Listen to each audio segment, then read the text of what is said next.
예, 성경 말씀은 요한복음 26절부터 6장 26절부터 36절까지 같이 보도록 하겠습니다.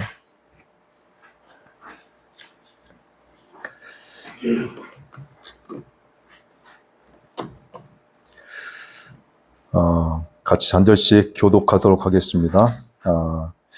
26절부터 36절까지입니다. 예수께서 대답하여 가라사대 내가 진실로 너에게 이르노니 너희가 나를 찾는 것은 표적을 본 까닭이 아니요 떡을 먹고 배부른 까닭이로다. 손없는 양식을 위하여 일하지 말고 영생하도록 있는 양식을 위하여 하라. 이 양식은 인자가 너에게 주리니 인자는 아버지 하나님의 인치신 자니라. 저희가 묻되 우리가 어떻게 하여야 하나님의 일을 하오리까? 예수께서 대답하여 가라사대 하나님의 보내신 자를 믿는 것이 하나님의 일이니라 하시니. 저희가 묻되 그러면 우리로 보고 당신을 믿게 행하시는 표적이 무엇이니까? 하시는 일이 무엇이니까? 기록된 바 하늘에서 저희에게 떡을 주어 먹게 하였다 함과 같이 우리 조상들은 광야에서 만나를 먹었나이다. 예수께서 이르시되 내가 진실로 너희에게 이르노니 하늘에서 내린 떡은 모세가 준 것이 아니라 오직 내 아버지가 하늘에서 내린 참떡을 너희에게 주시나니. 하나님의 떡은 하늘에서 내려 세상에게 생명을 주시니라. 저희가 가로되 주여 이 떡을 항상 우리에게 주소서. 예수께서 가라사대 내가 곧 생명의 떡이니 내게 오린 자는 줄이지 아니할 것이요 나를 믿는 자는 영원히 목마르지 아니하리라. 그러나 내가 너희더러 이르기를 너희는 나를 보고도 믿지 아니하는도다 하였느니라. 아멘. 날씨가 더운데 폭염을 뚫고 오시느라고 고생들 많으셨습니다. 그리고 이렇게 더운데 오셔서 감사를 드리고요.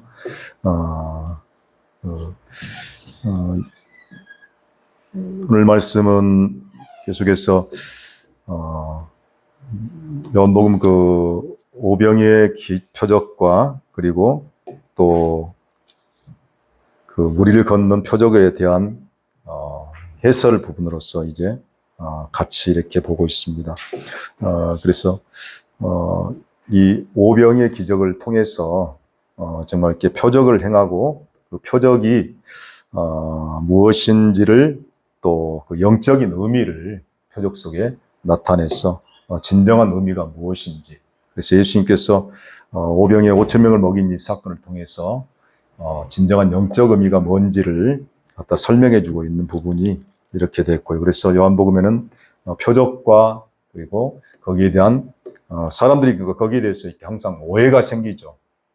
기적을 행했는데 그 기적을 통해서 사람들은 그것을 통해서 우리의 육신의 문제를 해결하시는 분이시구나 이렇게 오해를 하게 되고, 거기에 대해서 예수님이 이 말씀에 대한 부분엔 표적을 행했던 의미가 무엇인지를, 그리고 그 표적이 원래 본 의미가 영적인 의미가 무엇인지를 다시 설명해 주고 있는 부분이 바로 이렇게 이 26절에서부터 시작되고 있습니다. 그래서 이 두 가지를 따로따로 설명한 것이 아니고 이 두 가지를 하나로 묶어서 설명하고 있고, 그래서 이 무리를 건넌 이 사건뿐만 아니라 그리고 5천 명을 먹은 물고기 2마리와 떡 5덩이를 통해서 5천 명을 먹일 사건을 통해서 사람들에게 진정으로 이것이 무엇인지를 그렇게 얘기하고 있습니다. 그래서 이 표적을 너희가 나를 찾는 것은 표적을 본 까닭이 아니다라고 이렇게 아니요 떡을 먹고 배부른 까닭이다. 그러니까 사람들이 이 표적을 보고 찾아온 것은 그들이 정말 진정으로 이 표적을 의미하는 표적을 통해서 보여준 그것을 통해 예수님을 발견한 것이 아니라 단순히 자신들의 배고픔들을 해결한 것 때문에 그들이 찾아왔다는 것을 얘기해 주고 있습니다. 그래서 떡 먹고 배부른 까닭이라는 것입니다. 이것이 바로 우리가 말하는 이제까지 살아왔던 어떤 기적신앙이라고 볼 수도 있고요. 기복주의도 볼 수 있죠. 그리고 다시 말하면 떡 먹고 배부른 신앙들입니다. 근데 교회가 이렇게 들어왔지만은 오랫동안 우리나라 교회도 이렇게 시작하면서 어떻게 보면 이런 과정을 겪어왔던 것을 볼 수가 있습니다. 그래서 교회가 많이 부흥이 일어나고 또 세계적으로 교회가 우리나라 교회가 또 모델이 될 만큼 새벽기도도 열심히 하고 그리고 또 세계에서 큰 부흥이 일어나서 심지어는 우리나라 교회 중에서 뭐 순복음교회 같은 경우는 세계에서 그 교회를 벤치마킹하기 위해서 찾아와서 그렇게 그 부흥을 그렇게 또 담기를 부흥했던 그 교회를 갖다가 그대로 본받아서 벤치마킹해서 그들 교회를 이렇게 따라서 하려고 했던 그 세계적인 교회들이 이렇게 많이 있었습니다. 그런데 그 중심에는 뭐가 있었냐면은 새벽 기도를 많이 하고 그래서 우리나라 특별히 이제 기도가 다른 나라보다도 우리나라가 새벽 기도가 우리나라가 엄청나게 많이 있었어요. 그래서 심지어는 새벽 기도를 하지 않던 교회들도 나라들도 우리나라 선교사들이 가서 우리나라 목회자들이 가서 하면은 새벽 기도가 생겨나요. 그 정도로 새벽 기도가 많이 일어났었는데 그 새벽 기도도 어떻게 보면 중심에 뭐가 있냐면 이 기적 신앙들이 있었고 또 가장 큰 게 이제 기복주의였죠. 그래서 정말 이렇게 자녀가 잘 되고 또 그리고 사업이 번창하고 또 물질적인 어떤 부요가 일어나고 그런 것들이 바로 이렇게 어떻게 보면은 이 기적의 신앙, 다시 말하면 떡을 먹고 배부른 까닭으로 믿는 신앙이라는 것을 우리가 볼 수가 있습니다. 그래서 이런 것이 초대교회, 우리나라 교회의 주류를 이루고 있었어요. 그런데 시대가 변해가면서 조금 더 가면서 지금 좀 그 복음에 대한 부분들이 좀 더 열려지고 그러면서 교회들이 이렇게 변화가 되고 있는데 아직까지도 진정으로 이렇게 그것을 완전히 벗어나지는 못했던 것을 우리가 볼 수가 있습니다. 그래서 이 떡 먹고 배부른 신앙으로 이렇게 보고 있는데 6장 27절에 보면은 그래서 썩는 양식을 위해서 일하지 말고 영생하도록 있는 양식을 위하여 하라. 그러니까 예수님이 5,000명을 먹이는 사건이 어떻게 보면 단순하게 어디서든지 일어날 수 있는 일들이잖아요. 그래서 이것이 어마어마한 기적이지만 물론 이런 기적 자체가 없어야 된다는 것은 아니죠. 그러나 이 기적 자체가 단순하게 육신의 문제를 해결하는 그것으로만 예수님을 찾는 그것이 그 예수님이 지금 지적하는 것들이죠. 그래서 썩는 양식을 위해서 일한다는 것은 이 썩는 양식이 결국 멸망시키다, 죽이다 그런 뜻이 있어요. 그러니까 이 양식을 먹고 육의 필요를 위해서 그렇게 일하지 말고 그리고 영생하도록 있는 양식을 위해서 하라라는 것입니다. 근데 마태복음에도 보면은 같은 구절들이 나와 있습니다. 같은 구절이 나와 있는데 무엇을 먹을까 무엇을 마실까 염려하지 말고 오직 그의 나라와 그의 의를 구하라. 그리고 예수님이 구하라고 한 것은 무엇이냐면 일용할 양식도 구하라고 했지만 그 일용할 양식이 실질적으로 우리가 먹고 마시는 매일 먹고 마시는 그것으로 생각하지 않고 그 일용할 양식은 실질적으로 성령님이고 예수님을 구하라는 것이죠. 그런데 그 일용할 양식을 우리가 기도할 때 그 양식을 우리가 먹고 마시는 것으로 이제까지 생각하고 그렇게 일용할 양식을 생각했었는데 실질적으로 예수님이 일용할 양식이라고 말하고 있는 것은 그 일용할 양식 속에 예수님을 구하는 것이고 성령님을 구하는 것이었는데 그것을 잘못 알고 그렇게 구했던 것을 볼 수가 있습니다. 그래서 그 생명의 떡이라고 그리고 마태복음에도 계속해서 보면은 좋은 것을 구하라고 그랬잖아요. 구하면 좋은 것을 주시라고 했는데 그 좋은 것이 바로 우리가 원하는, 우리가 좋아하는 육신적인 건 좋은 것이 아니라 결국에는 성령을 얘기하고 있습니다. 그러니까 이 성령이 우리의 양식이고 예수 그리스도가 우리의 양식이 된다는 것입니다. 그것을 구하라는 것이었는데 우리는 늘 우리가 필요하고 우리가 원하는 것들을 내 뜻대로 구했기 때문에 그것을 우리가 이제까지 그것이 자체가 기복주의가 될 수 있고 또 기적신앙을, 그래서 우리 육신에 먹고 배부른 신앙으로 치울 수 있다는 것입니다. 그래서 예수님은 영생하도록 있는 양식을 위해서 이렇게 구하라 했는데, 영생하는 양식은 뭐냐면 영원히 사는 양식이라고 할 수도 있지만은 영생이란 자체가 영원히 산다, 그리고 하나님의 생명으로 산다라는 것이고요. 또 질적으로 다른 생명으로 산다는 것이 의미가 있습니다. 그러니까 영원히 죽지 않고 영원히 산다라는 의미보다도 지금 요한복음에서 얘기하고 있는 영생은 하나님의 생명으로 산다는 것입니다. 하나님의 생명이 영생이에요. 그래서 요한복음에도 보면은 내가 너희에게 이것을 쓴 것은 너희에게 너희로 하나님의 아들을 믿고 그 이름을 힘입어서 영생을 얻게 하려 함이라고 그랬죠. 그리고 뿐만 아니라 요한일서에서는 그 영생에 대해서 얘기하면서 내가 너희에게 이것을 쓴 것은 너희에게 영생이 있음을 알게 하렵니다. 그러니까 요한복음은 영생을 얻게 하기 위해서 쓴 목적이 되고, 그리고 요한일서는 너희에게 이미 영생이 있음을 우리가 가지고 있다는 것입니다. 소유했다는 것입니다. 영생을 소유했다. 하나님의 생명을 소유했다.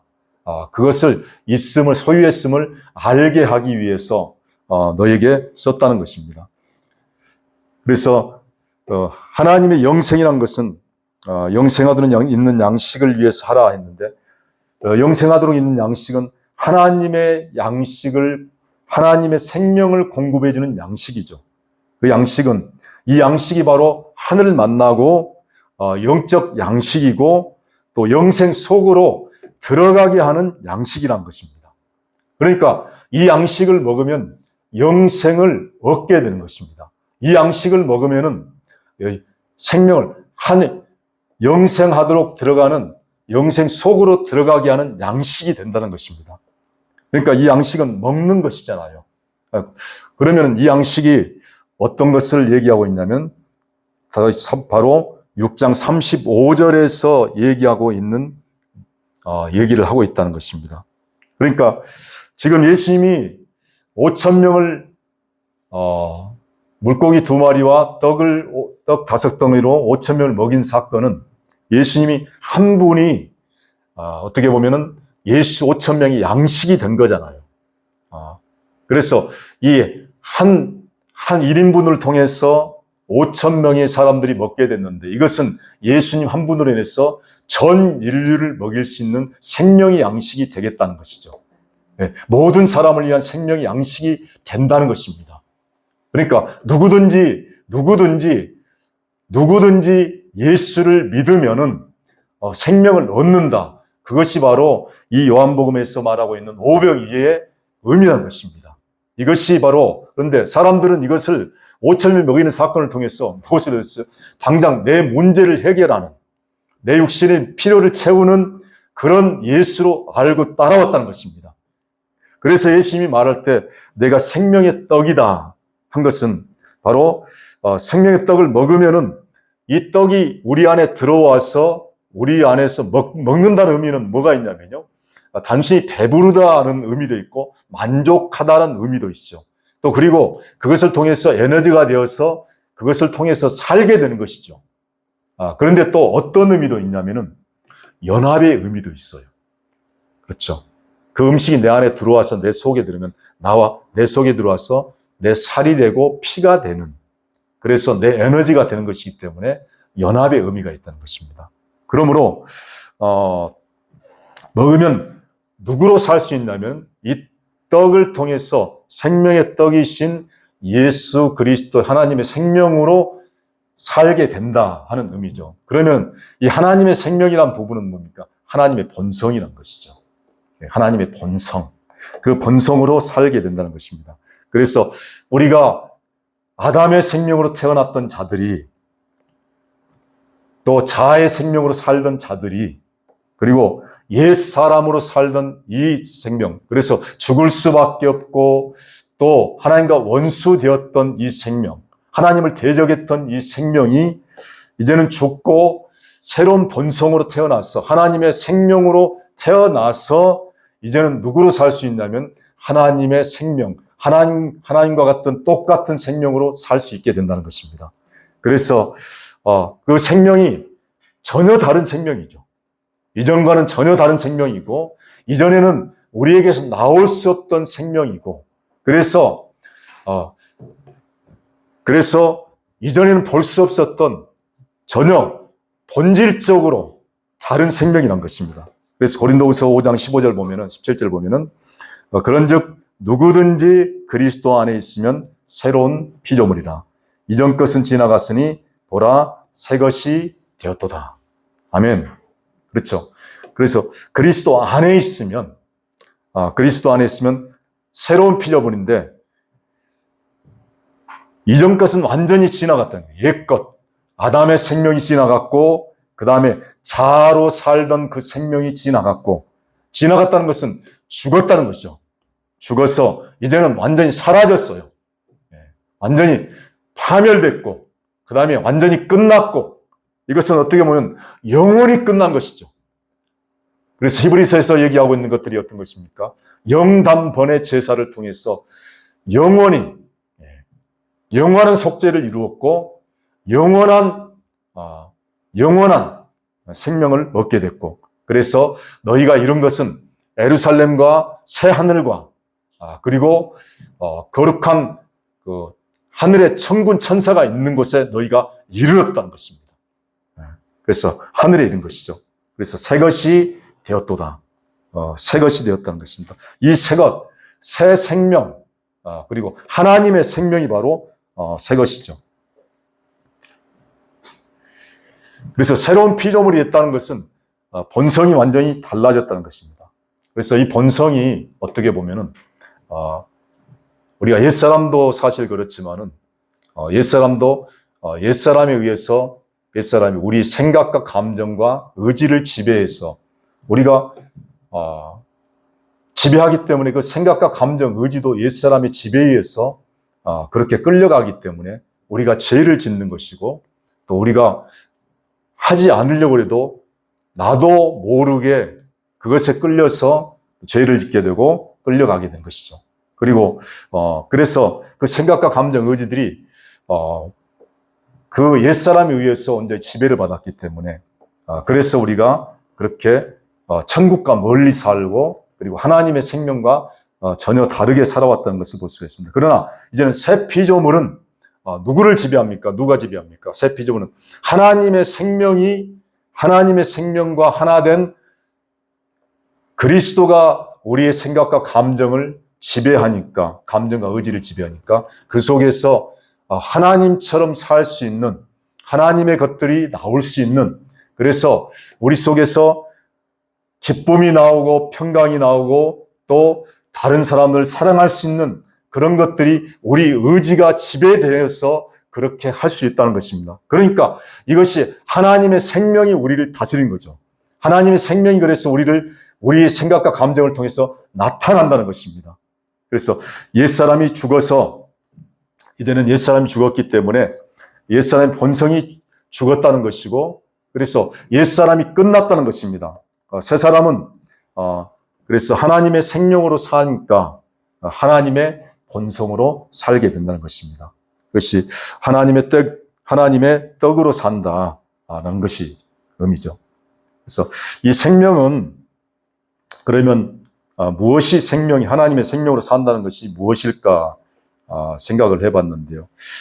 하나님의 생명으로 산다는 것은 하나님의 마음으로 산다 그런 의미도 있고요. 또 하나님의 사랑이 하나님의 생명이다라는 것을 볼 수 있습니다. 그래서 빌립보서를 보면은 빌립보서에 보면은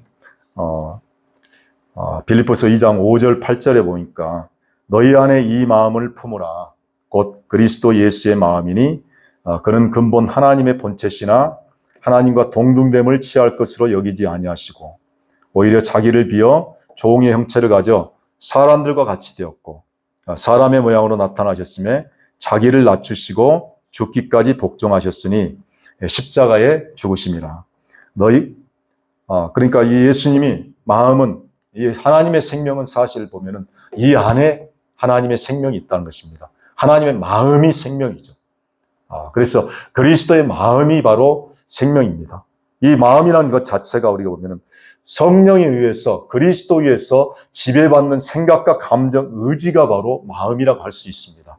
그러면은 이 그리스도에 의해서 지배받는 우리 마음, 그리스도의 생명에 의해서 지배받는 그 마음이 바로 그리스도의 마음이죠. 그러면 그리스도의 마음은 어떤 것으로 나타나냐면 자기를 낮추시고 죽기까지 복종하신. 그래서 이 복종하셨으니 십자가에 죽으십니다. 자신을 죽이는, 자신을 낮추는, 그래서 이 겸손하심과 낮아지심 속에 하나님의 생명이 있다는 것입니다. 이 속에 보면은 우리가 그 경륜적 삼위일체를 얘기하고 또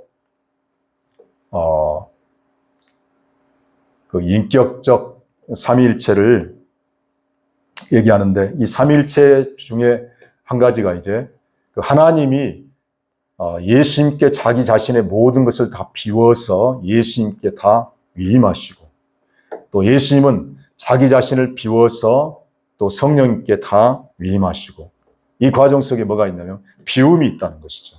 자기를 낮추시는. 그래서 이것이 바로 하나님의 본성인데 그것이 하나님의 사랑이라는 것입니다.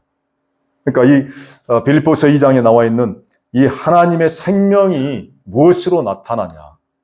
예수님이 자신을 죽기까지 복종하고 또 자신을 비우고 그래서 이것은 누구를 위해서 그랬냐면 우리 자신들을 위해서 자신의 생명을 드린 그것이 바로 하나님의 사랑이라는 것을 볼 수가 있습니다. 그래서 이 사랑이 바로 하나님의 생명이고 이 마음이 바로 예수 그리스도의 하나님의 생명이라는 것입니다. 그리고 요한일서에 보면은 요한일서는 아까도 말씀드렸지만은 너에게 이것을 쓴 것은 너에게 영성이 있음을 알게 하기 위해서 썼다고 했습니다. 이미 영생을 하나님의 생명을 가진 자들, 소유한 자들에게 그 하나님의 생명이 얼마나 놀라운 것인지를 알 수 있도록 하기 위해서 요한일서를 쓴 것입니다. 그 하나님의 생명이 이 생명을 얘기할 때 하나님의 생명은 영원 전부터 약속했다라고 하고 이 생명을 하나님께서 약속하셨다는 것입니다. 그리고 그 생명을 너에게 주셨고 그리고 너희 그리스도의 너희가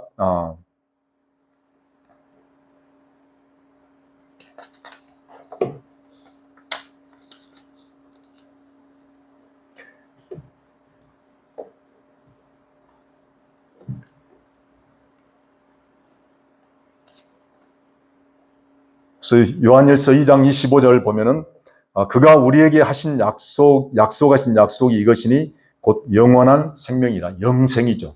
하나님의 약속이 영생을 약속했다는 것입니다. 영생을 주시기로 그것을 주시기로 약속했죠. 그래서 이 영생에 대해서 얘기하면서 결국 하나님을 사랑이라고 말하고 있습니다. 하나님은 사랑이십니다. 하나님이 사랑이십니다. 그리고 3장 14절에서는 우리가 형제를 사랑함으로 사망에서 생명으로 들어간 줄을 알거니와. 그러니까 사랑이 곧 생명이란 것을 볼 수 있습니다. 사랑이 하나님의 본성이에요. 하나님의 본성이란 것입니다. 그래서 이 생명을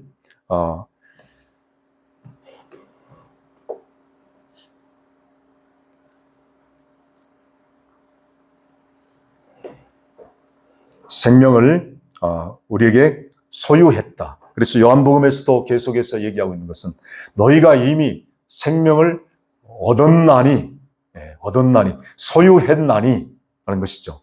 그래서 골로새서에도 이제 그 생명에 대해서 얘기할 때,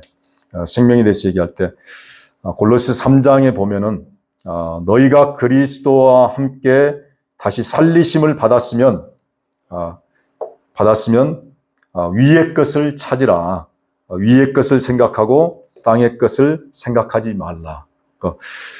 그리고 나서 3절에서 너희가 죽었고 너희 생명이 그리스도와 함께 하나님 안에 감치었다라고 얘기하고 있습니다.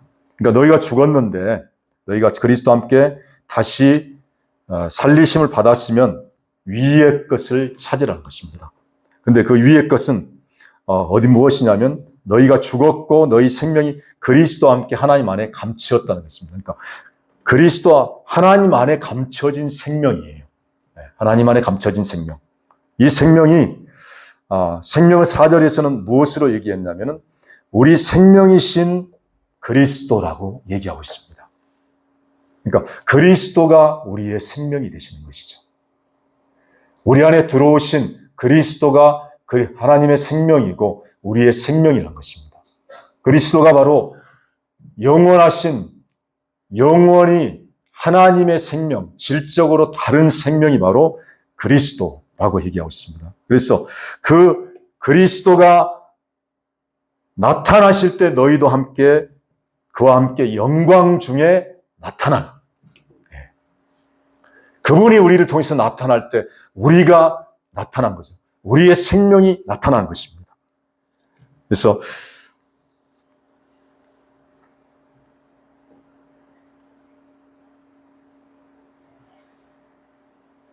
위의 것, 그래서 위의 것이 있고 아래 것이 있어요.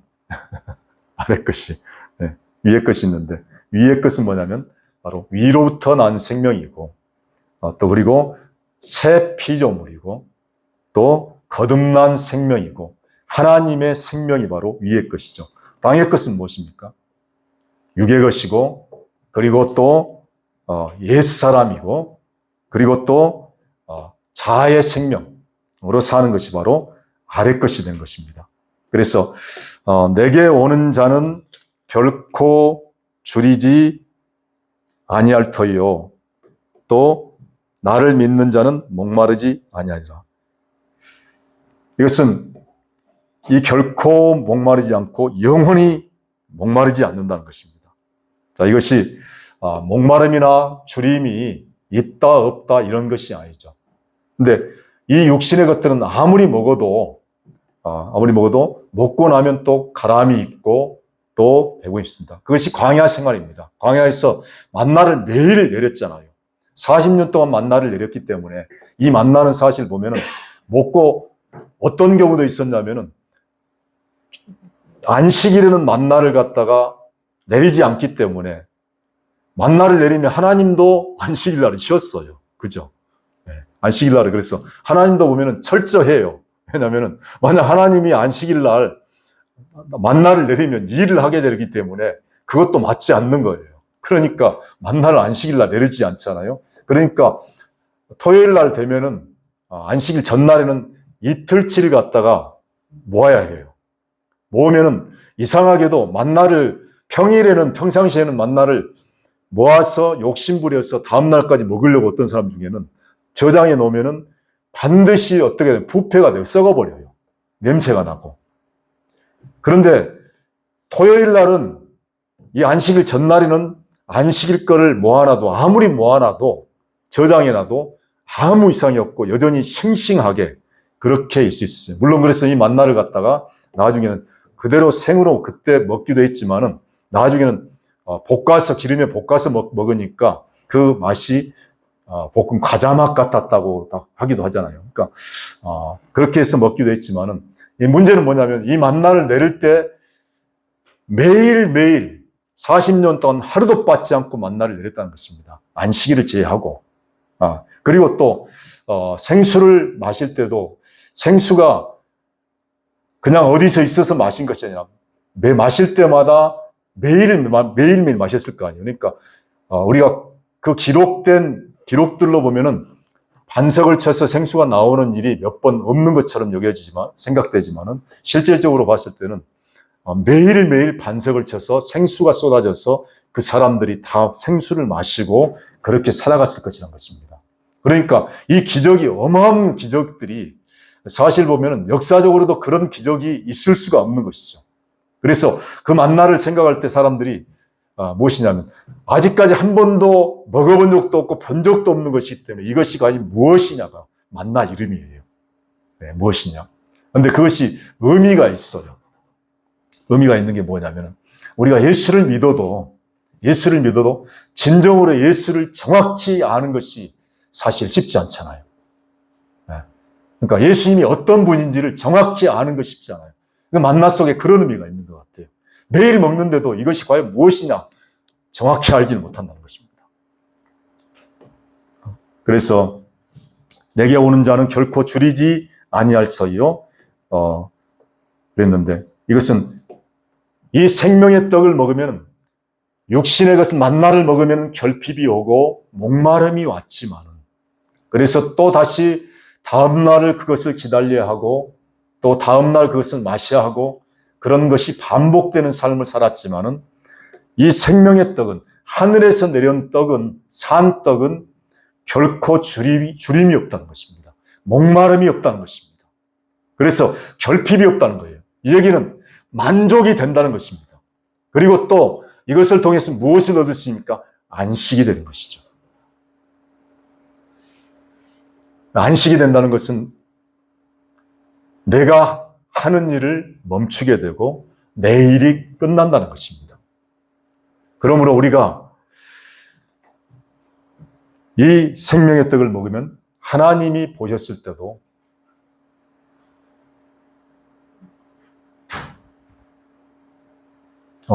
주희 어서 와라.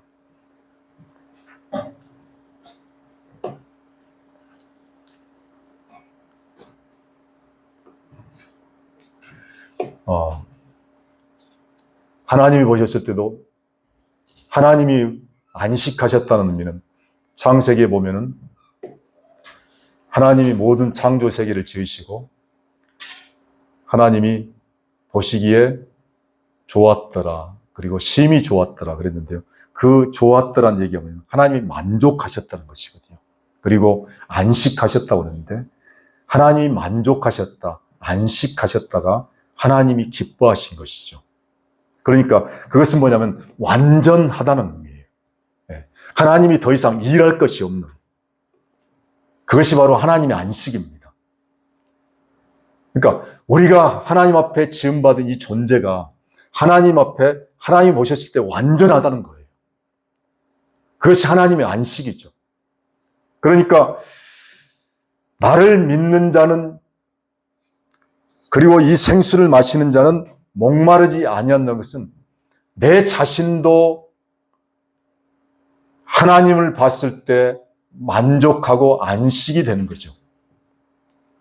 다시 말하면 하나님으로 인해서 내가 안식을 얻게 되고 내가 만족하게 된다는 것입니다. 그래서 우리가 구할 수 있는 일한다는 것은 무엇입니까? 무언가를 위해서 계속해서 일을 해야 되는 거예요. 만족이 되지 않기 때문에, 완성이 되지 않기 때문에. 그래서 내가 뭔가를 계속해서 이루어서 내가 뭔가를 일을 해서 완성을 시키려 하는 것이 바로 일 아니겠습니까? 그래서 우리가 그 성령 충만에 대해서도 얘기할 때 그러지 않습니까? 성령 충만을 얘기하는데 예전에 성령 충만을 받기 위해서 얼마나 기도 많이 했어요. 그렇죠? 그런데 성령 충만을 구하는 사람도 어떻게 보면 신앙이 좋은 사람들이 구하는 것이지 그렇지 않고 기도해도 맨날 달라고만 하잖아요. 제가 초신자 때 어떤 교회에서 다녔을 때 그 교회에서 들었던 얘기가 한 가지가 있는데 그때 참 도전이 됐었어요. 도전이 됐었는데 어떤 처녀가 매일 새벽 기도 나와서 기도를 하는데 늘 기도하는 기도가 어떤 기도냐면 아무튼 그분이 간증을 하는데 매일 근데 으쌰 기도를 맨날 그 기도를 하는 거예요. 그래서 도대체 뭔 기도인지 모르잖아요. 으쌰. 근데 기도가 무슨 기도냐면 의사한테 처녀가 시집가게 해달라고. 예. 예. 으쌰. 예. 그러니까 이것이 어떻게 보면 옛날 이 기적을 바라는 그리고 배부름을 해결하기 위한 신앙들이었다는 것입니다. 근데 그래서 그래도 성령 충만을 구하는 사람들은 좀 그래도 뭔가요? 좀 눈이 뜨고 그래도 조금 복음을 아는 사람들이 성령 충만을 구했다는 것입니다. 그러니까 성령 충만을 설교도 그랬지만은 성령 충만에 대한 어떤 정말 우리가 기도 제목 나누고 그러면 그러잖아요. 어떤 사람들은 뭐 좀 고쳐달라고, 어디 아프다, 어디 뭐 좀 자녀 잘 되게 해달라, 그런 기도님 내놓은 사람도 있어요. 목사님들은 기도 제목을 내리면 그러는데 어떤 분은 맨날 성령 충만하게 해달라 기도해달라고. 근데 듣고 나면 그분 기도가 제일 신령하잖아요. 그렇죠. 네. 네. 그러니까 그 당시에는 보면 성령 충만 자체 구하는 것들도 어떻게 보면 안 되는 사람들이 많았다는 것입니다. 근데 이 성령 충만이 결국에는 어떤 신앙이냐면 배터리 충전하는 신앙이에요. 네. 그리고 실제적으로 성령 충만을 구하다 보면 기도를 많이 하면 감정적으로 충만해질 때가 있어요. 네. 그런 것들을 어떤 좀 보면 기도 중에도 카타르시스가 있잖아요. 그런 것들을 누릴 때가 있다고요. 그래서 기도를 막 힘들여서 하고 아주 소리를 질러서 하다 보면은 본인 자신의 감정으로 충만할 때가 있어요. 그것이 이제 성령 충만인 줄 알고 그렇게 이제 누려갈 때도 있고 그런데 이것이 뭐냐면 떨어지면은 배터리 충전시켰다가 떨어지면 약 떨어지면 다시 충전해야 되잖아요. 계속 충전하고 해서 이건 계속해서 끝이 없어요. 근데 충전도 처음에 오면 좀 오래 가는 것 같은데 배터리가 오래되면요 이것도요 금방 배터리가 닳아요. 신앙생활 그러잖아요. 금방 가람이 와. 만족이 안 돼. 그래서 금식하는 사람들도 그랬죠. 예전에 금식하는 사람들이 금식을 40일 금식도 하고 그러는데요.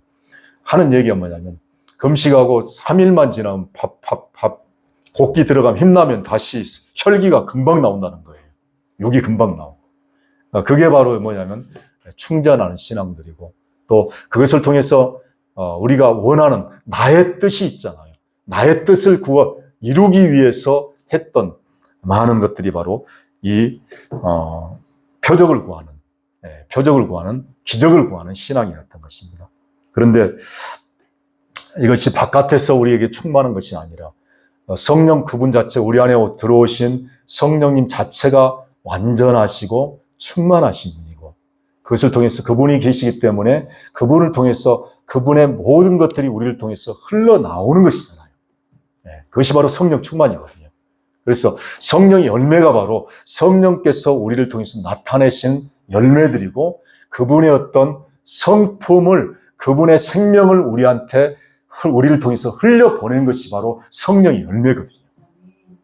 그것이 바로 사랑이고 그리고 인내와 온유와 자비와 충성과 절제들이 바로 성령께서 우리를 통해서 나오는 성령의 성품, 성령의 생명, 하나님의 본성들이 바로 그것을 통해서 흘러나오는 것이거든요.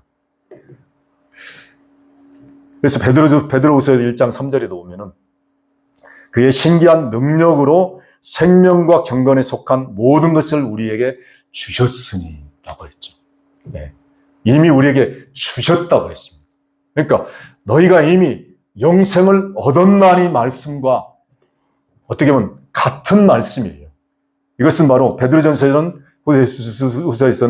생명과 경건에 속한 모든 것을 우리에게 이미 주셨다는 것입니다. 우리가 받았다는 것입니다. 우리가 소유했다는 것입니다. 그러니까 경건하기 위해서 우리가 노력하는 것이 아니고 그 경건되신 그리스도가 성령이 우리를 통해서 나오면 그 하나님의 생명을 살아나가면 그것이 바로 경건이고 생명의 삶이라는 것입니다. 그래서 하나님은 우리에게 생명의 성령을 주셨습니다. 그래서 그분 자체가 완전하신 분입니다. 그분 자체가 충만하신 분이십니다. 그래서 이 충만이 우리를 통해서 언제든지 흘러나갈 수 있는 우리 존재가 된 것이 바로 우리 자신들이죠. 그래서 그 엘리를 우리가 유아 스페셜에서 우리가 볼 때, 그 스페셜을 볼 때, 그런 생각들을 좀 해봅니다. 그러니까 우리가 이 말씀을 듣는 사람들은 유아 스페셜을 볼 때 완전하다. 그리고 하나님이 우리를 완전히 받을 수 있다. 그렇게 볼 수 있는데, 제가 그 처음에 봤을 때 유아 스페셜 그러니까 너는 특별해 라고 이렇게 그러니까 그게 완전하다는 의미보다는 좀 덜 다가오고